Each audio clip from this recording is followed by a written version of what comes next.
खबर आपको बता दें, भारत दौरे पर आएंगे मंगोलिया के राष्ट्रपति खुरेसुखना। राष्ट्रपति द्रौपदी मुर्मू के निमंत्रण पर भारत आएंगे मंगोलिया के राष्ट्रपति। 13 से 16 अक्टूबर तक भारत दौरे पर आएंगे मंगोलिया के राष्ट्रपति और उनके साथ में एक उच्च स्तरीय डेलीगेशन भी आएगा। तो इस वक्त की अहम खबर आपको बता रहे हैं, भारत दौरे पर आएंगे मंगोलिया के राष्ट्रपति खुरेसुखना। राष्ट्रपति द्रौपदी मुर्मू के निमंत्रण पर भारत आएंगे मंगोलिया के राष्ट्रपति। 13 से 16 अक्टूबर तक भारत दौरे पर रहेंगे मंगोलिया के राष्ट्रपति और उनके साथ में एक उच्च स्तरीय डेलीगेशन भी आएगा। तो भारत की राष्ट्रपति यानी कि द्रौपदी मुर्मू ने उनको निमंत्रण दिया और उसी निमंत्रण के मद्देनजर मंगोलिया के राष्ट्रपति का भारत आने का कार्यक्रम रहने वाला है। 13 से 16 अक्टूबर की तारीख मुकर्रर की गई है और 13 से 16 अक्टूबर यानी कि तकरीबन 4 दिनों तक वो यहीं पर रहेंगे और मुलाकात होगी राष्ट्रपति द्रौपदी मुर्मू से।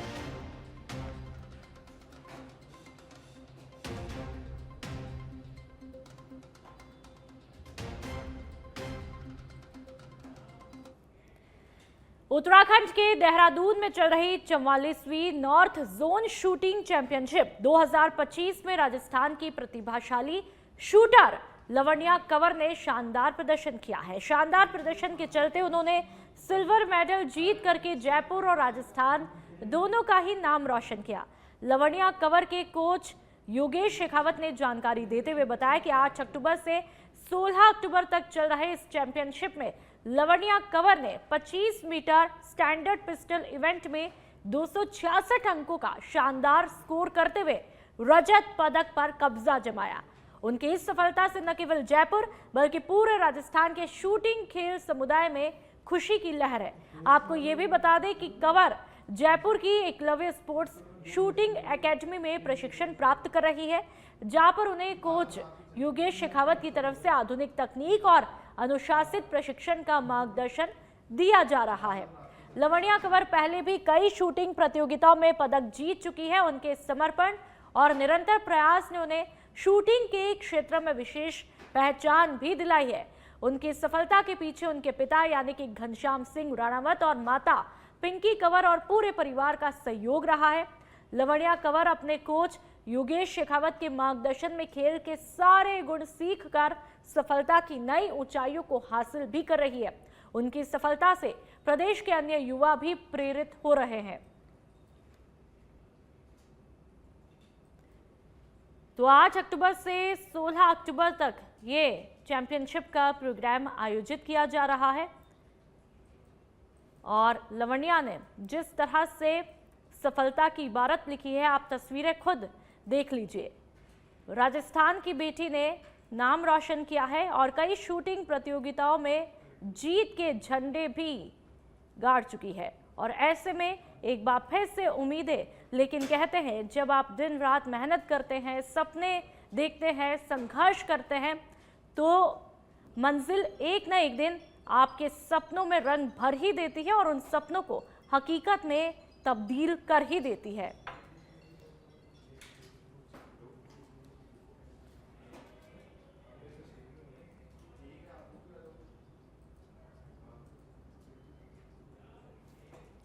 जयपुर के सांभर की बात करेंगे। एनएसयूआई के प्रदेशाध्यक्ष विनोद जाखड़ की रिहाई की मांग को लेकर के एनएसयूआई ने विरोध प्रदर्शन किया।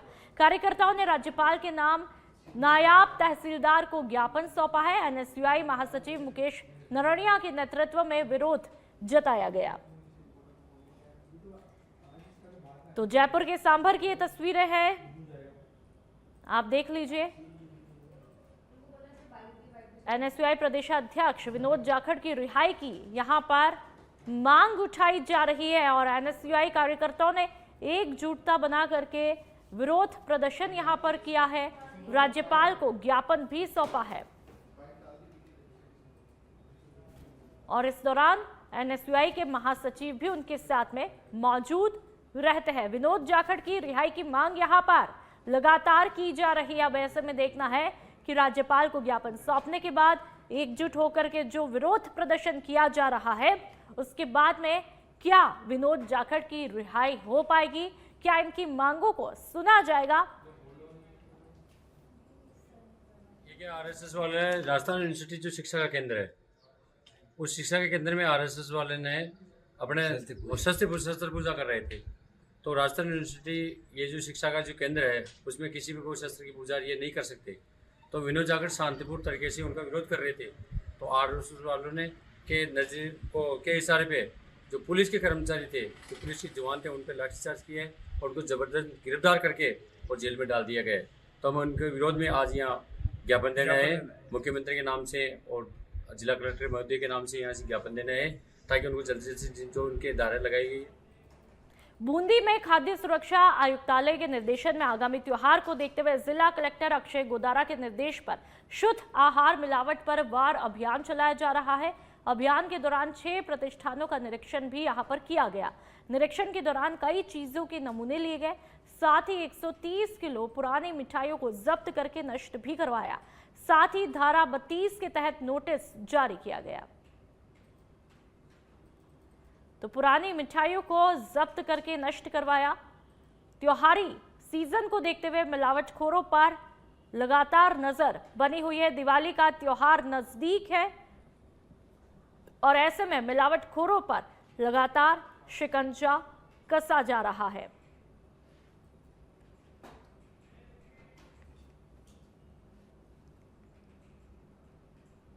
तो तस्वीरें आप लगातार देख सकते हैं। पुरानी मिठाइयों को जब्त करके नष्ट करवाया और जाहिर सी बात है, ऐसी कार्रवाइयां जरूरी भी हो जाती है, क्योंकि दिवाली का त्योहार है। लोग, रिश्तेदार, तमाम लोग मिठाइयां मीठा मुंह करते हैं और ऐसे में जब पुरानी मिठाइयां खाएंगे तो क्या हालत होगी।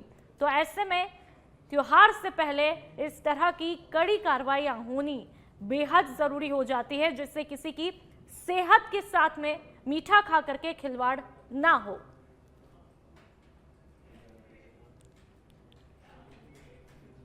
और अब कोटा के सांगोद की बात करेंगे, जहां पर ऑपरेशन क्लीन स्वीप के तहत देवली मांझी पुलिस की कार्रवाई देखने को मिली है। फॉर्च्यूनर कार से 1 क्विंटल से ज्यादा मादक पदार्थ डोडा चूड़ा जब्त किया गया। अंतर्राष्ट्रीय बाजार में जब्त मादक पदार्थ की कीमत 15 लाख रुपए। गाड़ी के अंदर से अलग अलग राज्यों की 13 नंबर प्लेटें बरामद हुई है। राज्य के हिसाब से बदलते थे गाड़ी की नंबर प्लेटें। कोटा ग्रामीण एसपी सुजीत शंकर के निर्देशन में इस कार्रवाई को अंजाम दिया गया। तो मादक पदार्थों को यहां पर जब्त किया गया। ऑपरेशन क्लीन स्वीप के तहत पुलिस ने इस कार्रवाई को अंजाम दिया है। डोडा चूरा जब्त किया गया है इस कार्रवाई के तहत और मादक पदार्थ की कीमत तकरीबन, ये लगभग का आंकड़ा है, 15 लाख बताई जा रही है। अगली खबर की बात करते हैं। भारतीय रेलवे ने अमेरिका को पीछे छोड़कर इतिहास रचा है। भारतीय रेलवे दुनिया का दूसरा सबसे बड़ा मालवाहक रेल नेटवर्क बना है। FY25 में 1.61 अरब टन माल ढुलाई का रिकॉर्ड बना है। केवल सिर्फ चीन से ही पीछे है।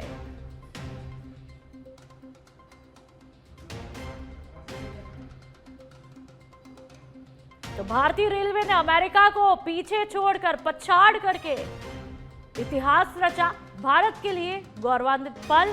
दुनिया का दूसरा सबसे बड़ा मालवाहक रेल नेटवर्क बना है।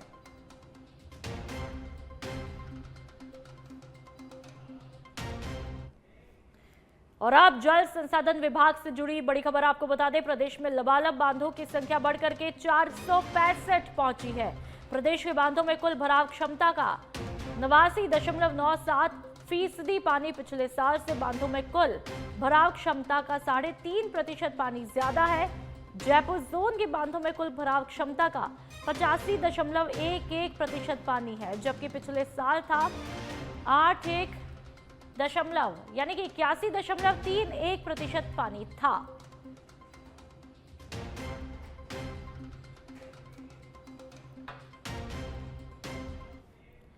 पाली एसपी आदर्श सिंधु के निर्देशन पर मादक पदार्थों के खिलाफ कार्रवाई को अंजाम दिया गया। आपको बता दें कि शिवपुरा थाना पुलिस ने ऑपरेशन प्रहार के तहत अवैध तस्करी के खिलाफ कार्रवाई को अंजाम दिया है, जिसमें कार से 45.670 किलोग्राम अवैध डोडा पोस्ट बरामद किया है। और कार्रवाई की तस्वीरें आप देख लीजिए। अवैध डोडा पोस्ट है जो जब्त किया गया। एसपी आदर्श सिद्धू के निर्देशन पर यह कार्रवाई की गई है। खाके की ये तस्वीरें भी आप देख लीजिए जब कार्रवाई को अंजाम दिया गया और डोडा पोस्ट जो कि अवैध था उसको अपने कब्जे में लिया गया है।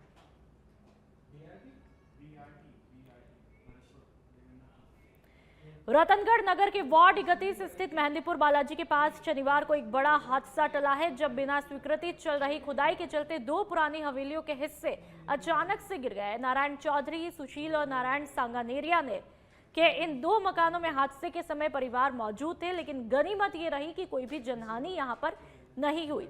एक मकान के करीब 7 कमरे और दूसरे के 2 कमरे क्षतिग्रस्त हुए। हादसे के बाद मौके पर स्थानीय लोगों की भारी भीड़ वहां पर इकट्ठा हुई। सूचना मिलने पर रतनगढ़ पुलिस और नगरपालिका की टीम तुरंत मौके पर पहुंची।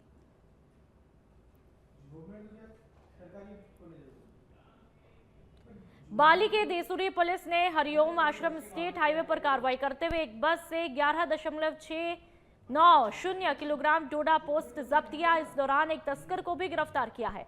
ये कार्रवाई जिले में चल रहे ऑपरेशन प्रहार का हिस्सा है। थानाधिकारी शिवनारायण मीणा के नेतृत्व में पुलिस टीम हरिओम आश्रम देसुरी स्टेट हाईवे पर वाहनों की जांच कर रही थी। इस दौरान चारभुजा राजसमंद से आ रही जैन ट्रैवल की एक बस को रोका गया। बस में सवार इंद्र कुमार के टूरिस्ट बैग से ये अवैध डोडा पोस्ट बरामद किया गया। पुलिस ने इसके खिलाफ एनडीपीएस एक्ट के तहत मामला दर्ज किया है और डोडा पोस्ट की खरीद फरोख्त के संबंध में आगे की जांच जारी है।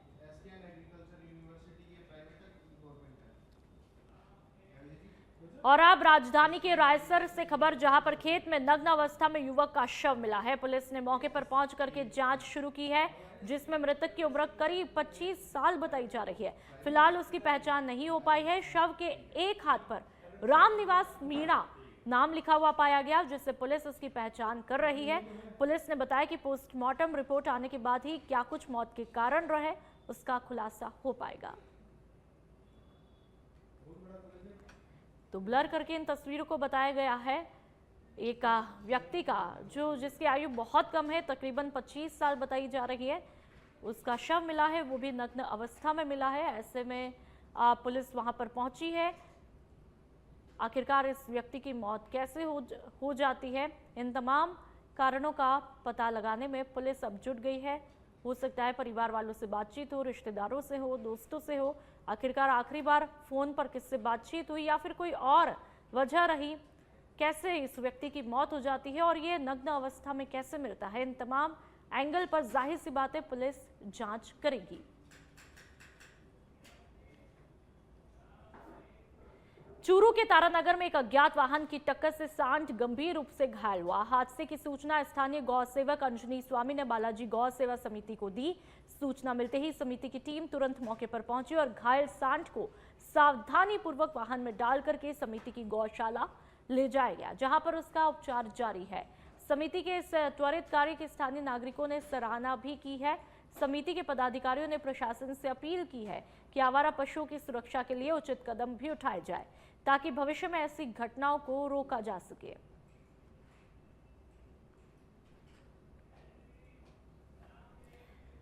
हनुमानगढ़ के भादरा में आज डीएपी खाद लेने गए किसानों पर लाठीचार्ज का मामला बढ़ने के बाद अब पुलिस प्रशासन के अधिकारी डैमेज कंट्रोल में जुटे हुए हैं। घटना के बाद आज रात को जिला कलेक्टर खुशहाल यादव और पुलिस अधीक्षक हरिशंकर भादरा पहुंचे और अन्य अधिकारियों के साथ में किसानों से बात भी की है।